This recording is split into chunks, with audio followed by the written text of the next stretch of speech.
Let's head into National 2 West now, where we are provided with an early top of the table tussle between Loughborough students and Camborne. First versus second in the table, a full haul of 15 points from 15 for both sides. Loughborough getting past Hornets in round three, whilst Camborne produced another excellent first half display to suffocate Taunton as they recorded a 58-25 win at Crane Park in round three. And Josh Matafesi was on fire again for the Cherry and Whites. Camborne have begun the season really, really well, haven't they? That victory over Taunton, as I've just said, but also victory in round two on Derby Day against Red Roof. And they open their account for this term with a home win against Macclesfield in round one. And Macclesfield are our feature club in National 2 West. And we do know it's well documented, of course, that Macclesfield are in National 2 West this season, but they started the term pretty encouragingly. 7 points from their first three matches. Try bonus points from long trips against Camborne and Exeter University, either side of that bonus point victory against Bourneville in round two. So after 5 years away from level four rugby, we visited the Cheshire Club on Tuesday evening to see how they're embracing the challenges of playing in National 2 West. There were a number of challenges. Obviously, we probably wouldn't have picked to do it, but as soon as we knew, we were just taking it as a new challenge, a new experience, buying into it. Yeah, some players thought that's a bit much for me and could get, better gigs elsewhere. That meant they didn't have to travel so far, maybe got a bit more money. But the bulk of, 90% have stayed. We did try and push an ethos of flexibility here. We have no choice. Otherwise, your players are full-time workers. They're semi-pro players. They're contracted, but only for a match fee. It's not like they can, take leave on Mondays and Fridays every week. So we've just had to have a big squad and push flexibility. It takes a huge amount of commitment, and I think it's been a bit of a challenge for us in terms of attracting players. I think going over the summer, I think with the group that we've got, who are really tight group, really excited about the challenge and opportunity, it's a little bit of an adventure for us during the season, but it's during that off season and maintaining that enthusiasm, getting the new recruits, building the squad that's been challenging. Most of the lads working 9 till 5, 7 till 4, so after a long working week myself, I know I do ground working, so it's like going hard at it 7 till 4 on Monday to Friday, and then suddenly you're meeting here in the morning and getting up at 3:15, 4 in the morning to then travel 7.5 hours, including because we had to get 2 bus drivers, so this is all new stuff to us.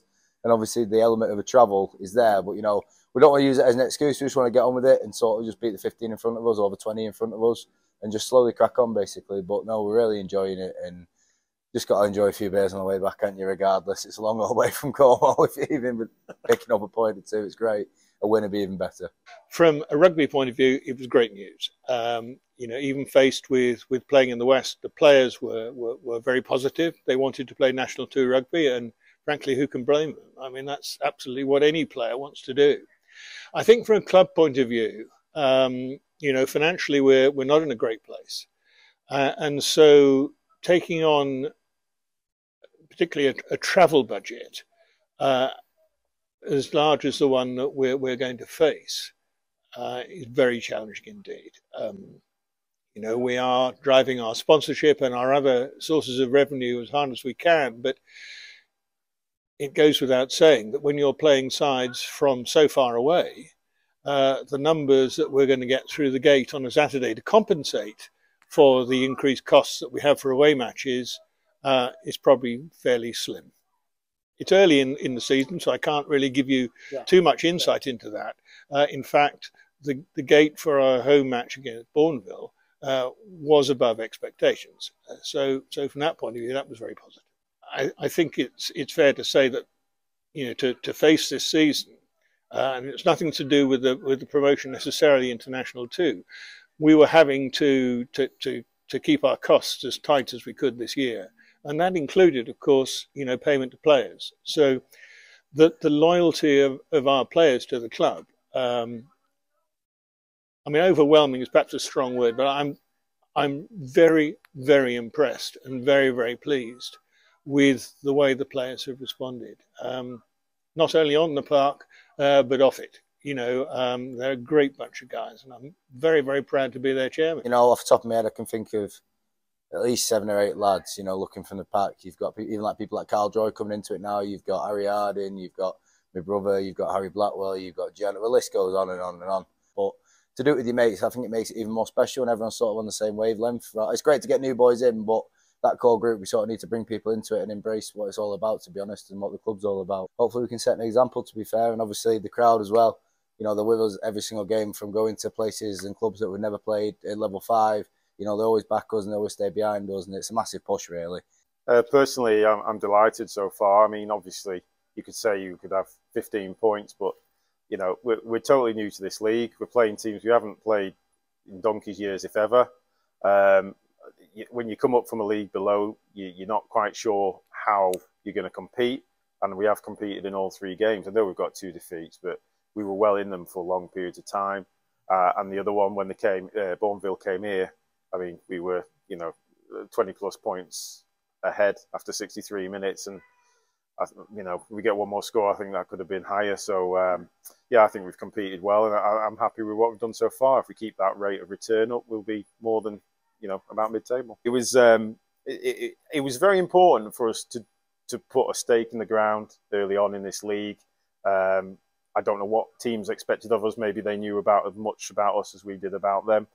But we very much wanted to show that at home, you're going to come up here and you're going to face a battle. Great, well for everybody. Great to see him. But when the whistle goes, it's going to be a fight for you to compete. And even if we lose the game, we're not getting off that pitch without dragging ourselves off, having given everything. To come away with points on the road is massive, but when we're here, we've got to make it real tough when people come up here.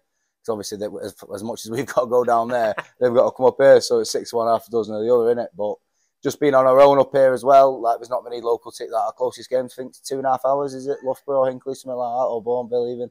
So that travel element is massively against us. But, like I said before, we just want to relish the underdog mentality and sort of crack on, really, and just take it as an uphill battle and just enjoy it, and then hopefully make Priory Park our place to come. One of the exciting things about the season is, I mean, there are some old friends in this league, of course there are, but Luctonian, Cinderford, and others. But for us, playing against new clubs, I mean, that's got to be exciting. I mean, to begin with, we don't really quite know what to expect. You can watch videos, you can look at results and league tables and all sorts of things, but they're very dry things. It's not until the players look one another, eye to eye, that and from up here, from a spectator's point of view, that's exciting. It's hard to be too detailed around on where you set your objectives, because like you say, we haven't seen too many of the teams before.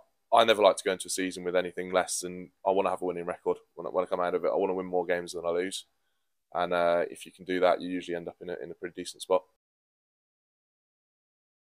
So big thanks to everybody at Macclesfield for their hospitality and their time on Tuesday evening. It's great to get down to Priory Park. And this weekend they face Old Redcliffians. It is Mac's 150th year anniversary this season. So what better time to get down to the club on Saturday to join in those celebrations, but also, more importantly, enjoy the rugby itself at Priory Park, because those Macclesfield will be hoping for another home victory to back up that win against Bourneville in round 2. Mac have also asked us to signpost a couple of events they've got coming up over the next month or so. On the 12th of October, they do have their Oktoberfest. That's the same day as they play Cinderford at home. So why not put 2 and 2 together and have a fun-filled day at Priory Park? That's at the 12th of October is Macclesfield's Oktoberfest. And the club are also hosting their Bonfire and Fireworks Festival on November 1st. More details and links to both of those events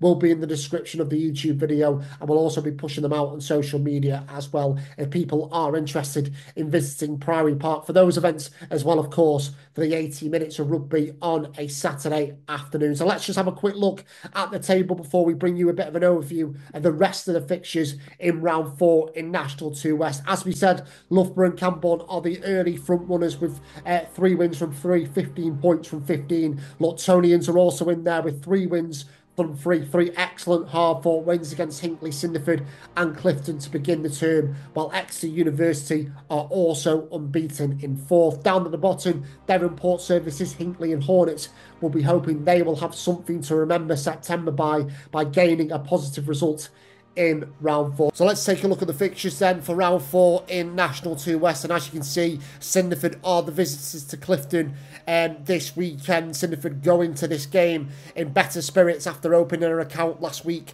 against Hinckley with that narrow 19-17 victory. Clifton, though, have a fabulous home record. I don't think they've been beaten since November of last year at Station Road, so a tough task for Cinderford this weekend. Devonport Services take on Luctonians, the home side. Have found life difficult so far in terms of results in National 2 West since their promotion. Injuries haven't helped either, and it's going to be a very difficult game against Luctonians on Saturday afternoon. Hornets versus Hinckley, an opportunity for both sides to get off the mark before we enter October. Loughborough Students versus Camborne is a 2 p.m. kickoff in the Midlands, as we've discussed. An early top of the table battle between those two very expansive sides. Macclesfield versus Old Redcliffians, of course, our feature game in National 2 West this week at Priory Park. Redruth against Exeter University. Exeter University aiming to do what they did last year and end September with a full house of victories when they take the trip down the A30. And Taunton versus Bourneville to wrap things up. Taunton, who have already played the early top 2, will now be aiming to light the fuse on their season when they take on Bourneville this weekend down in Somerset.